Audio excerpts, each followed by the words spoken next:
Third time's the charm.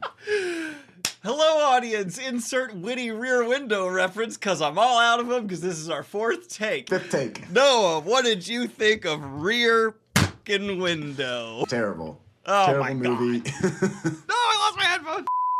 Daniel, for the fifth time, I hate starting conversations out like that because it makes me sound like I have absolutely no discernment in terms of these movies because we start the conversation and I just tell you, I loved it. It was a great movie. I just had a fantastic time watching it. And maybe just like a 12-year-old, I just think that anything that is a movie is, by nature of being a movie, a great movie. Welcome everybody to our next AFI video. Today we're going to be talking about the movie that comes in through the backdoor window, Rear Window by Alfred Hitchcock. I confused myself, but it's okay. And this stars Jimmy Stewart, Grace Kelly, and is directed by known creep but cinema master Alfred Hitchcock. Noah, okay, you don't like that question. Which do you prefer, Psycho or Rear Window? Never seen Psycho, so Rear Window. You've never seen Psycho?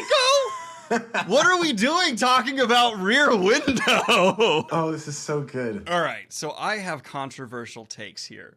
I think Alfred Hitchcock, for his time, was an absolutely incredible director.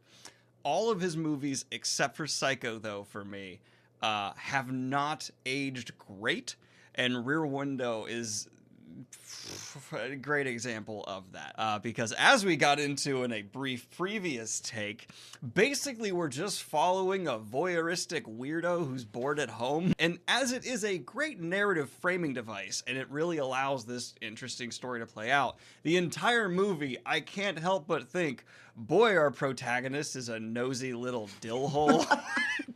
Like, Noah, if you were doing what he was doing and obsessively looking out your back window, I would come with men and put you in a padded room. Like, it's... And that's why you're my friend, Daniel.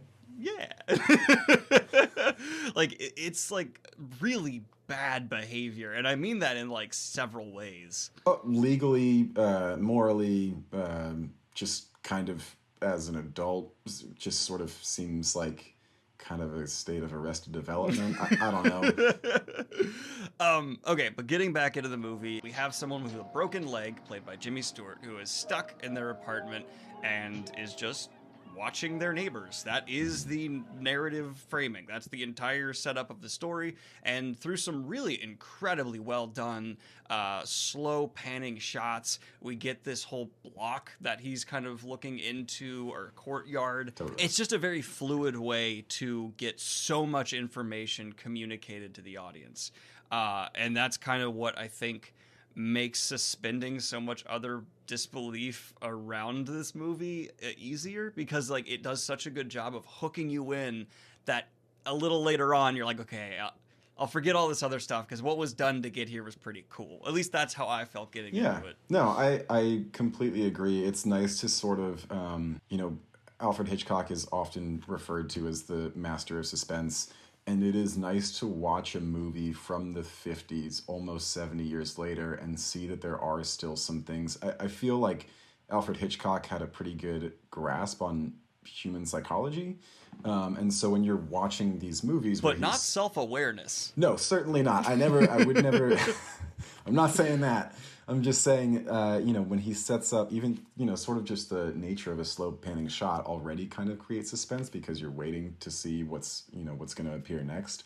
And so you do, I think that sort of introductory scene where you're introduced to all of our characters is great because you're already put into Jimmy Stewart's frame of mind where you're already curious about who these people are. You want to know without sort of any indication of whether one person is suspicious or another person is not. You're already curious about who these characters are and you want to know more. So you're kind of already starting off in the where Hitchcock wants you to be, which is sort of sympathizing a little bit with our main character, Yeah. right? We as the audience also want to know about the lives of these other people. Which is a clever trick that he makes you want to be as voyeuristic as our protagonist, which Yeah. gets into like a lot of the human problems where like, yeah, I'm going to cast the stone at the beginning of this video and be like, our guy's a voyeuristic perv. But if I But started... so are you. Yeah, like we all kind of are. And if we're ever given a way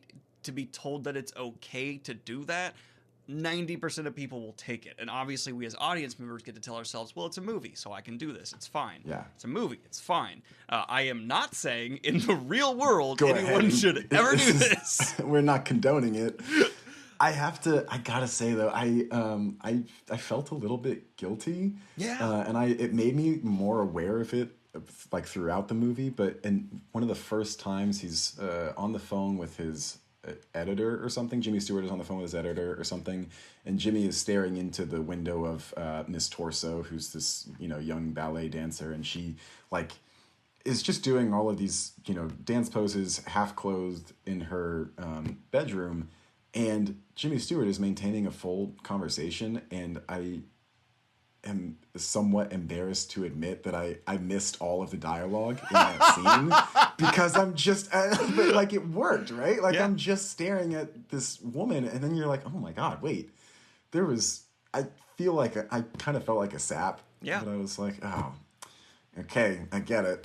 Well, okay, can we actually go through and establish all the neighbors? Yeah. We'll rotate. You did the ballerina. I'll say there was a newly married couple who have the worst honeymoon phase ever. It's like you watch. They get happy 5 seconds and then you. Like that's the vibe for the And rest then of the... and then the blind is drawn, and then the next time you see the blind, it's like the husband's like, oh Jesus, get me out of this marriage. And you're like, oh my god, guy, it's been like 24 hours. We have Mrs. Lonely Hearts, or I should say Miss Lonely Heart, the severely single woman.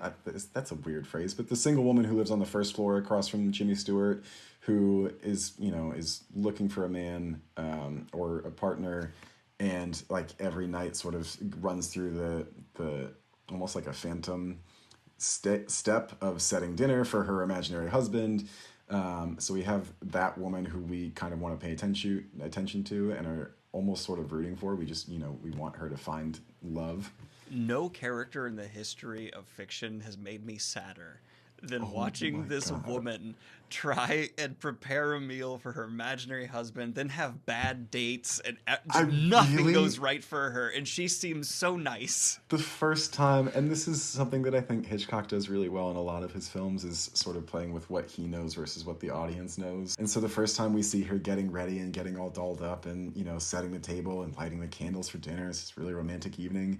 And then she sits down and pretends to have a conversation with someone and is, drinking the wine by herself, and then just slips into this depressive bawling fit. We have the next neighbor, who is a pianist, who goes from not able to pay his bills to what seems like a Grammy-winning artist within the span of this movie. He is struggling to like pay bills and like finish songs, and then at the end of the movie, he's like got a cocktail party full of the Hollywood elites over, and he's like, yes, I am success. Also, first of all, that's the guy whose life I want to have. That just looks like so much fun to me. And also, just as a brief, what I think is maybe like a nice little asterisk or important note to make, Alfred Hitchcock had a habit of inserting himself into films as like almost like one of the first little Easter eggs. You can see him in the songwriter's room. There's this scene where he's playing piano and there's a man in a blue suit behind him, like setting a clock or something. And that is Alfred Hitchcock. And I gotta make sure that I got about 10 more minutes left. Okay. You have to say that last part more confidently, though, because you just immediately transitioned your thought into that, so it came across very weird. Yeah, sure. So Alfred Hitchcock is in the songwriter's apartment. There's a scene where the songwriter is playing piano, and behind him is a man in a blue suit setting the clock, and that man is Alfred Hitchcock. Now you know. Ben, keep all of that in. Please keep all of it in, and then do, like, fucking got him stuff on Noah, because I got him screwing up. Okay, I'm happy. There's one more neighbor, and it's yours. Right, our most important neighbor, the Thorwalds. We have Lars Thorwald, the husband, and his wife, who I don't actually... Anne, I think is her name. And Lars is the main suspect in the film. He's the guy, the alleged murderer, whose wife is an invalid, as Jimmy calls her, so just someone who can't get out of bed. And so Lars is this traveling salesman who takes care of him, and then the marriage is kind of in shambles, and we are led to believe through Jimmy's eyes that something disastrous and sinister happens, and that Lars has murdered her and then chopped her body into little pieces and shipped her out of the house. And then ate them with some nice fava beans. And a Chianti. But there's one more neighbor, isn't there? Man who sleeps outside. Yes! Man and woman who sleep outside on their balcony. Sorry, they're my favorite characters. I thought that was what you were gonna say, and I wanted to just mention them. This is also a time of great sadness before temperature control in rooms was common. So some people, to stay cool at night, would sleep out on their balcony, and wow, they're so adorable. There's a scene in the movie where it rains on our couple who's sleeping on the balcony, and Alfred Hitchcock thought it would be hilarious to give those two actors separate directions, so he told the husband to pull one way and the wife to pull in another, and so it starts torrentially downpouring on the two of them, and they can't get the mattress direction right, and then eventually the husband starts to go with the wife, and she tumbles into the in through the window, and Alfred Hitchcock thought it was so funny that he kept it in the film. I really hope she didn't get hurt. That sounds like it could have been very painful. No, but seriously, I literally just hit stop on the recording and it saves that automatically, right? I don't have to. Yeah. Wow. Amazing. 2022, Noah, sure is an amazing time to be alive.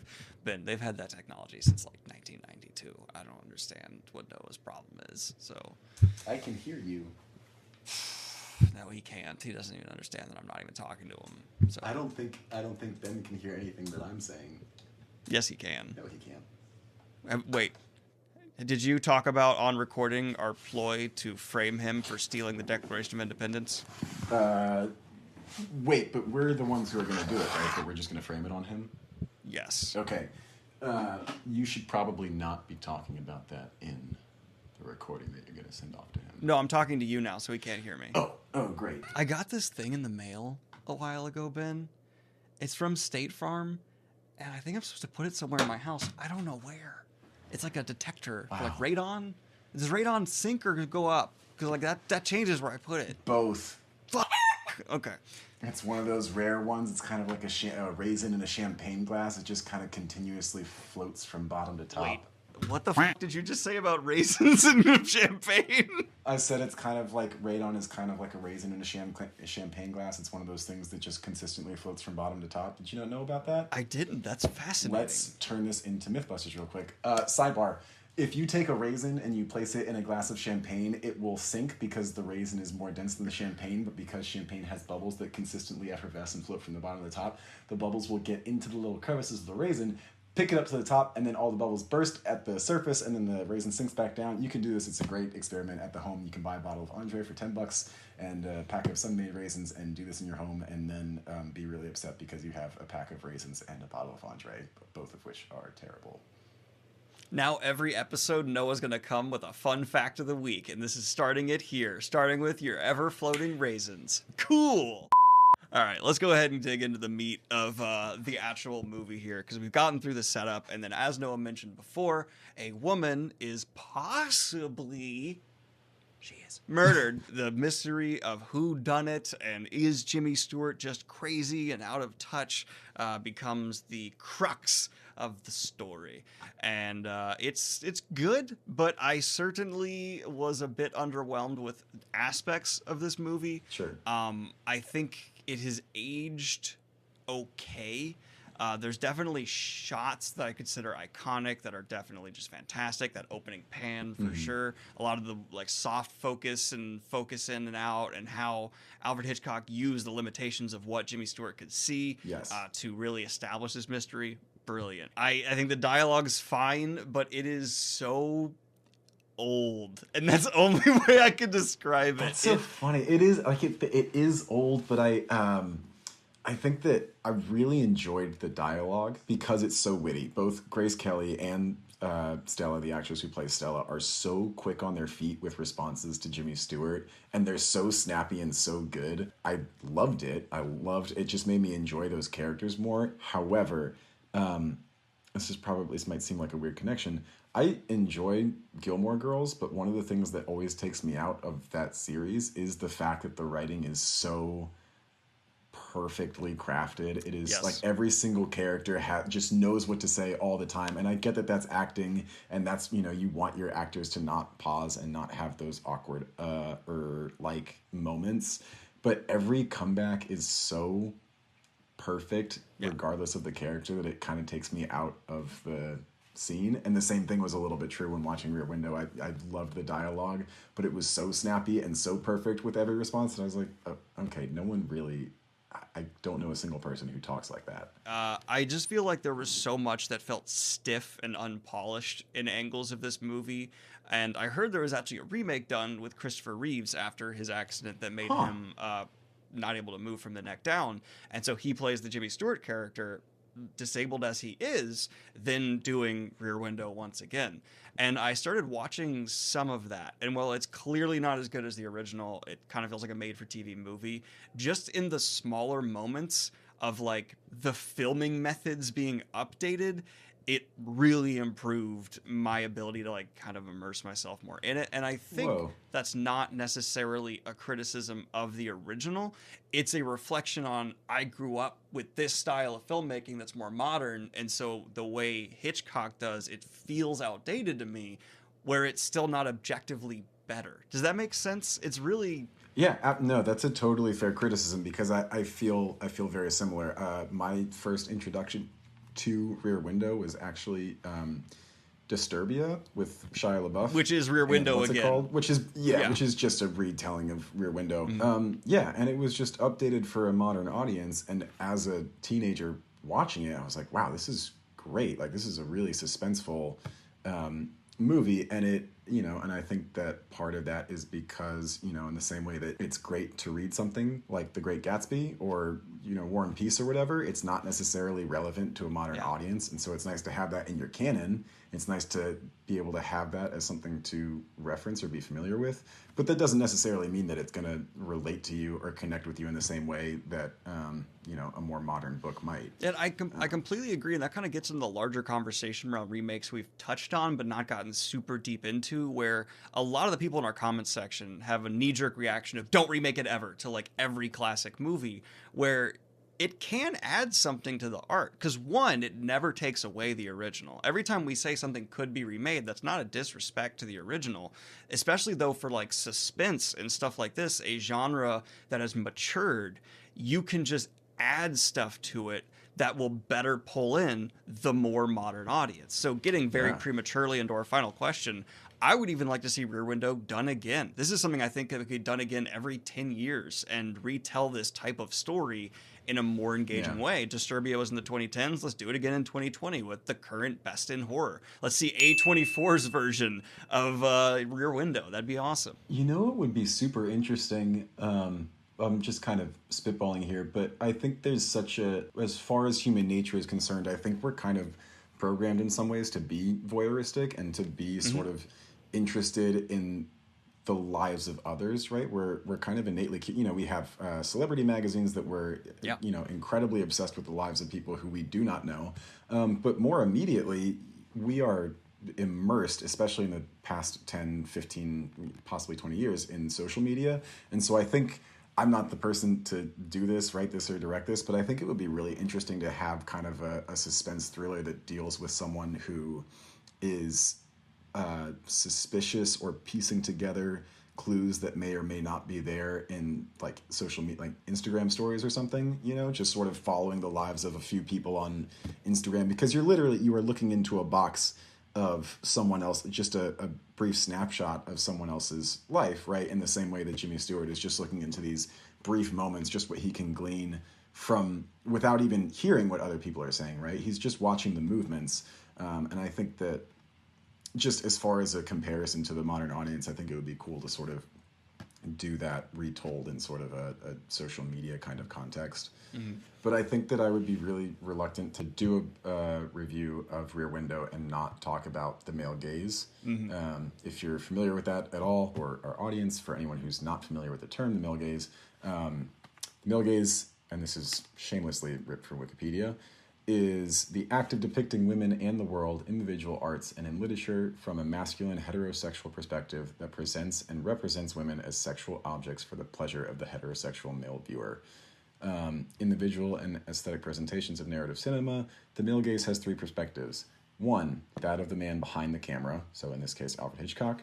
Two, that of the male characters within the film's cinematic representations, Jimmy Stewart. And three, that of the spectator gazing at the image. So regardless of who is watching the film, you are kind of forced into the male perspective because it's being told from the directorial perspective of like the male, and because the main protagonist is the male. And so, the woman who coins this term, Laura Mulvey, writes a paper about it in 1975, and Rear Window is one of the landmark films that she chooses to talk about this idea of the male gaze, because it's such a perfect depiction of it. It's literally a man who is objectifying, or sort of like gazing into the lives of these other people, and there's kind of there's something sort of innately sexual about that, even if it's not, so we have where he's looking at Mrs. Torso, the ballerina, ballet dancer, and that's very clearly sexual. But I think just sort of the idea that looking into someone else's life has something that's kind of sexual in nature to it, I think is just sort of important to talk about. Even if we don't do a deep dive into it, I think that that's something that's a major theme of this film. And I would just be reminiscent if we didn't just at least touch on that. Is there any comparison between the Christopher Reeves version, this version, and Disturbia? Because I think that'd be really interesting to see how it's evolved with the different iterations in the film that have already happened as well. I don't know, because that's such a heavy part of this movie. Like, literally the way he is looking at the beautiful woman who's the dancer, like, everything she's doing is always related to her looks, her fitness, her suitors, like her entire life revolves around that. It's such a one-dimensional character and view on someone. And then we have the married couple where there's like all that happening. But I also think it's important to note Alfred Hitchcock's male gaze affecting the male characters as well very heavily, because nearly every male is either a dumb brute who's killing his wife and getting, all that, some super career ambitious guy who's trying to get his music career off the ground, and then there's the newlywed couple that fall into a lot of what we're saying here as well. And it just kind of ended up being like, so just the gender roles are so heavy with everyone in this movie, like just stacked on. I don't know, like that's part of it that felt very dated as well. Actually, even just jumping off of that, right, I think that's one of the reasons in particular why Jimmy Stewart feels so incapacitated is not just because he's wheelchair bound, but because the women who are present in his life are so clearly superior to him, right? Like, they make a point of when Grace Kelly brings over the lobster dinner for him and everything, they make a point of showing that she is paying for the dinner and for the tip for the waiter to leave. And Stella, the nurse, is kind of, just sort of telling Jimmy Stewart the facts, the reality of things, without getting caught up in this sort of twisted little... And so I think part of that sort of, just piles on top of that is the fact that we have what are laid out before us as the kind of the very clearly regimented gender roles of the era being juxtaposed with Jimmy Stewart, who can't provide for his girlfriend, can't really do anything for himself, and so ends up in this position of, how do I... what is the best avenue for escaping? I really wish we could talk to people from that era about a lot of this, because I wonder if there was any awareness of it, because it's just part of the result of cinema at the time, which was also so heavily censored and obviously there's not going to be like an LGBTQ plus couple in this movie, because that just was not going to happen back then. I don't know. It's a lot of it. And that's why I think getting back to what I was saying before, remakes can be so valuable because it can also provide a different perspective to compare the original story to, and then you can see more of the possible faults with the original versus the new, and I think that's just, I don't know, I think it's really cool. No, I totally agree. I think there's a lot of value. I think you kind of nailed it this time and earlier when you were talking about it, that there's, doing a remake of a film is not necessarily saying that the first iteration of that was bad. It's just saying that there are ways to update this. All right, so getting into the tail end of this, I have to ask you, what do you think of the actual final? So the end of the movie, let me set this up. Sorry, gotta set it up. It turns out he's right. There has been a murder, and it's the man who we thought it was. Yes. Lars. Yeah, it's Lars. Thorwald, Sorry, yeah. I couldn't think of his name. I wanted to call him Lenny from The Simpsons for some reason. And this person realizes he's been watched, and Jimmy Stewart's knows. So he's heading on over to, I assumedly, just murder Jimmy Stewart. And Jimmy Stewart stops him with camera flashes until help arrives. What did you think about that very weird choice that works for him? I thought it was kind of weird. It was a little bit anticlimactic. I liked it because I thought it was a clever use of, like an improvised weapon to sort of prolong your fate or whatever. So that aspect of it I liked.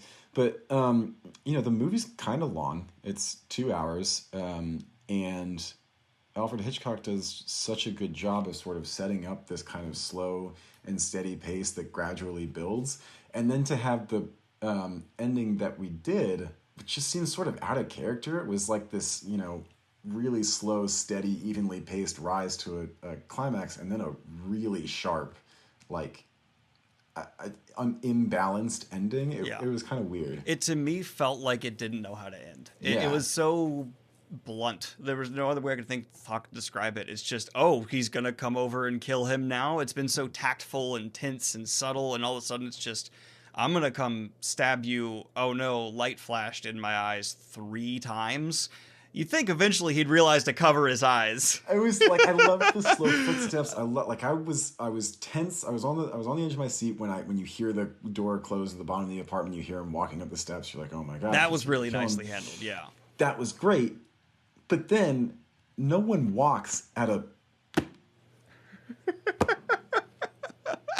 No one walks like that in real life. That's part of the dated, it doesn't bring me into the film stuff just from the era. And also, he's in a wheelchair. Like, he can't. You could just push him out of the window.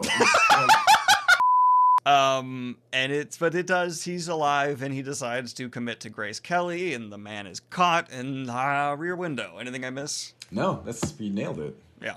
We've already covered, we both agree this should continue to be remade as it has been.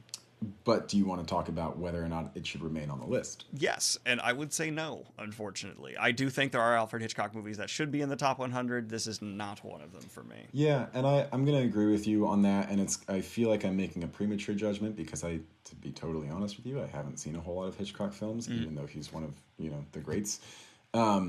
So I think tentatively I'm going to agree with you and say I also don't want it on the AFI because it could be remade for modern audiences. And also, so Alfred Hitchcock is on the AFI like 4 or 5 times. Yeah. And I don't think that's necessarily fair because Steven Spielberg is also on there 4 or 5 times. There are a couple of directors who make it on the list a couple of times. And I think if you're going to do that, they have to be really outstanding pieces. Or maybe just limit it to one per director or something. So without having seen the other Hitchcock films that are on this list, I want to tentatively take it off and maybe leave room for a better representation of what Hitchcock can do. I'll be harsher. All I think Rear Window is a very neat premise done masterfully, but it does not do much else for me aside from that. I'm sure its influence is tremendous, but influence isn't enough for me to go ahead and say you belong in the top 100 films, especially with how many elements to it just aren't holding up fantastic. I would give it a solid 8, but that's it. Totally. Yeah, I'd give it a high rating, but I don't necessarily think that it needs to stay on the list of 100 greatest films in American cinema. Psycho absolutely does, and we will talk about Psycho another time. But this has just been our continue. Sorry, what? I was just saying, looking forward to it. Yeah, all right. Well, way to fuck up my flow. Wow, this has been our latest endeavor into the AFI Top 100 Movies. Let us know what movie you'd like to see cover next in the comments down below, and we may or may not cover it. Have a good one, y'all. Bye! Finger That's pissed. my new sign off. Yeah. He was looking at you, kid. That's from that movie.